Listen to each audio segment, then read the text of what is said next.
Hello, my name is Charlie Russell, and this is my submission for the Professional Dispositions assignment. So I figured the way I'll do it, I have some notes on my computer. I'll read the question, I'll read the notes, and maybe make a few comments on it. So the first question says, what is the teacher's role in supporting learning, improving planning and practice, upholding professional expectations, and collaboratively advancing the profession? I said teachers need to consider the individual needs of every student, including their learning style and the type of guidance that they respond to best. They are responsible for complete professional behavior in their interactions with students, faculty, admin, and parents and families. They also need to frequently collaborate with other teachers to develop new teaching strategies.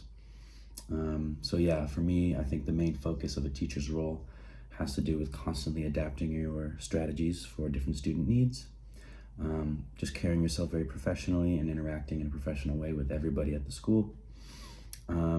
Just collaborate with other teachers, use their strategies, give them your advice, and work together to improve the craft of teaching.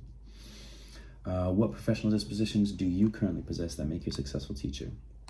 I chose 3 that I think come the most naturally to me, or that I think about the most often when I'm teaching or when I'm at work. And that's high expectations. I set the bar very high for my students, and they know that, and I try as consistently as possible to maintain those expectations every single day in class. Professional conduct, I work very hard to carry myself in a calm, professional way with everybody I interact with, including the students, which really comes into play with classroom management.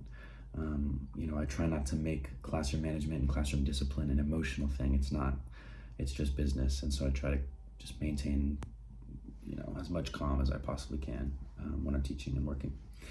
And reflection, for sure. I am constantly every day thinking about how I performed as a teacher, how class went, what I can change, what I can modify, what I can remove and include into my strategies to make my teaching better. Number 3, what effect could personal biases have on teaching and learning? And according to the expectations, how should biases be taken into perspective? At times, I teach in a way that would be effective if I were the student, which makes sense.